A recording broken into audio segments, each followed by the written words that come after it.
So today's reaction is nucleophilic addition reaction.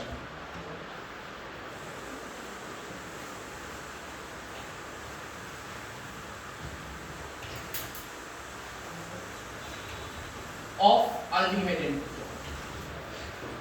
Now, in our syllabus, some reactions are given for aldehyde and ketone. And which type of reaction takes place here? Nucleophilic addition reaction. Nucleophilic means here nucleophile is involved, and addition means here pi bond is broken. Aldehyde and ketone both have one group common, that is C double bond O. Now, carbon has total 4 valencies. 2 valencies are satisfied with oxygen, 2 valencies are remaining. Suppose here we are taking this plane, that is the parallel to our board. So at that time, remaining 2 valencies are indicated like this. Now, anyone have any idea how it? Yes, sir.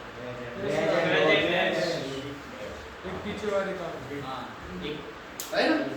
तो जो plane के outside में होगा वो dot और inside the plane होगा वो dot है. ओके, फॉर एग्जांपल पेन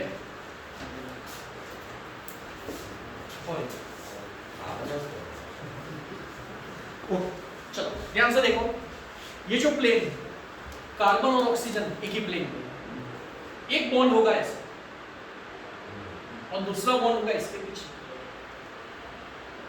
तो जो आउटसाइड ऑफ द प्लेन है ना, देखो ऐसे दिख रहा होगा, पता चलेगा.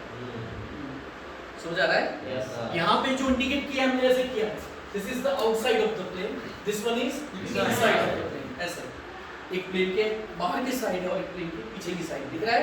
Yes, sir. तो ये जो कंपाउंड है इसमें देखो ऊपर नीचे इंडिकेट करिए, इससे आपको पता चल जाएगा. ओके, और इसको हम ऐसे क्रॉस में देखते हैं. तो जो आउटसाइड होगा जो ऊपर इंडिकेट किया और जो इनसाइड होगा उसको dot indicate. Is it clear?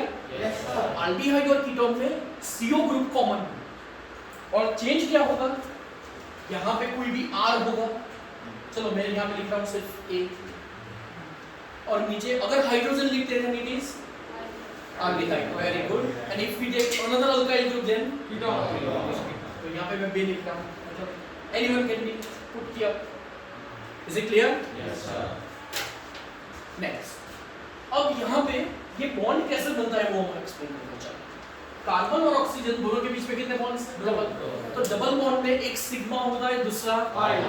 पता है सबको? Yes, sir. जो सिग्मा बॉन्ड होता है वो हाइब्रिडाइज्ड ऑर्बिटल से कॉम्बिनेशन बनेगा, और जो पाई बॉन्ड होता है वो अनहाइब्रिडाइज्ड ऑर्बिटल्स. देखते हैं कार्बन और ऑक्सीजन में जो सिग्मा बॉन्ड बनता है वो कैसा बॉन्ड होगा? Hybridised orbitals. sp2 हाइब्रिडाइजेशन होगा यहाँ पे. तो दोनों में एक ऑर्बिटल जो पार्ट नहीं ले रही है हाइब्रिडाइजेशन में, उनके बीच में कॉम्बिनेशन होगा. So that we are getting carbon oxygen double bond. Is it clear? Yes, sir. Explain करने की जरूरत है ये? समझ में आ गया होगा. ओके, तो अगर हम इसको ऐसे लेते हैं तो फिर यहाँ पे पूरा एक चार्ज क्लाउड होगा ऊपर की साइड और नीचे की साइड, और इसको हम बोलेंगे कार्बन ऑक्सीजन डबल बॉन्ड और sp2 हाइब्रिड ऑर्बिटल्स, और उसमें 2 बॉन्ड्स होंगे, एक सिग्मा और दूसरा पाई. ओके, अब यहाँ पे A और B, चलो इंडिकेट करते हैं. तो कार्बन ऑक्सीजन में जो डबल बॉन्ड होता है, अब क्या करेगा, तो कि जब भी बॉन्ड ब्रेक होने को आएगा, ब्रेक कैसे होगा? Whenever this carbonyl group is heated, either heated or a pressure is applied. मतलब 2 तरीके से होगा. First thing, it is heated means it gets the energy, and the second thing, if we apply the pressure, then after here this bond is about to break. So whenever this bond is broken, at that time carbon will be positive, oxygen will be negative. Why? Because oxygen is more electronegative than carbon. Okay? Electronegativity means attraction of the nucleus towards the electron itself, खुद का electron और जो shared electrons है उसको भी attract करने की tendency. देखो यहाँ पे इलेक्ट्रॉन शेयर हुआ था, इतना तो पता है आपको, Yes, sir. Between carbon and oxygen, पहले फर्स्ट बॉन्ड फिर सेकंड बॉन्ड। तो जब भी बॉन्ड ब्रेक होगा तो होना क्या चाहिए, अपने अपने इलेक्ट्रॉन ले लेने चाहिए। लेकिन यहाँ पे क्या होता है, एक पॉजिटिव नेगेटिव क्यों बनेगा, उसका रीजन क्या है कि whenever bond is broken at that time that pair is shifted towards the more electronegative element. क्यों ऐसा होता है, बिकॉज़ उसकी इलेक्ट्रोनेगेटिविटी ज्यादा। अगेन क्यों इलेक्ट्रोनेगेटिविटी ज्यादा, क्योंकि उसके न्यूक्लियस में नंबर ऑफ प्रोटॉन्स ज्यादा होता है, जिससे उसका इफेक्टिव न्यूक्लियर चार्ज ज्यादा होगा। उसके न्यूक्लियस में ही मेन प्रॉब्लम है, पॉजिटिव चार्ज ज्यादा होगा, जिससे क्या होगा, वो अपना खुद का इलेक्ट्रॉन तो वो ले लेता है, हाँ कार्बन का भी इलेक्ट्रॉन ले लेता है। अगर खुद का इलेक्ट्रॉन अगर ले ले तो जिससे क्या क्या कौन सा टाइप की स्पीशीज बनेगी पता है, free radical. Very good, free radical बनेगा, डॉट डॉट। लेकिन यहाँ पे दोनों इलेक्ट्रॉन शिफ्ट होते हैं टुवर्ड्स ऑक्सीजन, ओके, जिससे ये पॉजिटिव और नेगेटिव। तो पहले क्या होगा, ये बॉन्ड ब्रेक होगा, और जब बॉन्ड ब्रेक होगा तो उसके बाद क्या होगा, तो उसके बाद न्यूक्लियोफाइल अटैक करेगा। अब देखो ये कंपाउंड कौन सा था, प्लेनर था, कौन सा हाइब्रिडाइज्ड था, sp2, मतलब प्लेनर ट्रायंगुलर शेप पता है आपको, ओके। तो ये जो प्लेनर कंपाउंड था, यहाँ पे सपोज बीच में कार्बन एटम है, ओके, सपोज ये अपना बीच में कार्बन एटम और ऑक्सीजन सिंगल बॉन्ड से अटैच्ड, समझ आ रहा है ना।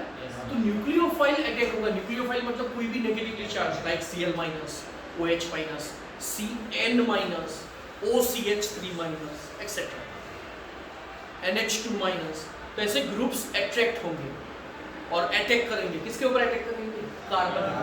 और वो अटैक करने की उसकी पॉसिबिलिटी कहाँ से, तो ये प्लेनर कंपाउंड है, so either it can attack from upper side और फ्रॉम डाउन, ओके।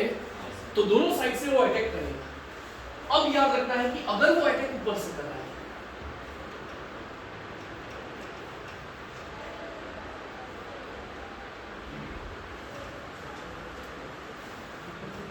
ये भी तो समझ में आ गया ना, अलिया डॉग की टर्म के लिए हम ये करेंगे। हाँ, अगर न्यूक्लियोफाइल ऊपर से अटैक कर रहा है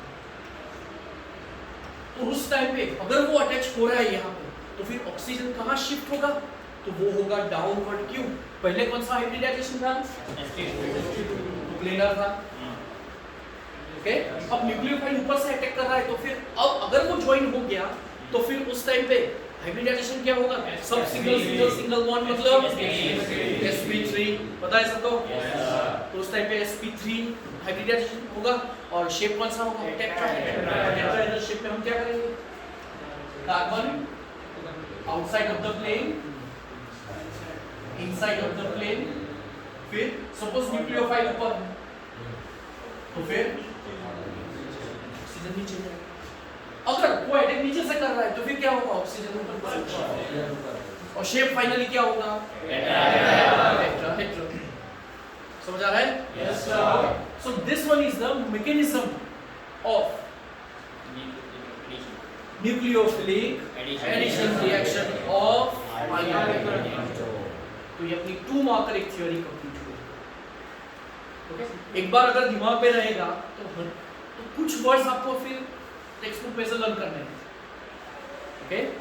अदरवाइज मैंने जितना एक्सप्लेन किया है यहाँ पे, अगर आप इतना लिखेंगे तो मिनिमम आपको 1.5 आउट ऑफ 2 आपको मिल जाएगा। फिर टेक्स्ट बुक के कुछ स्टेटमेंट्स को आपको लर्न करने को। Is it clear?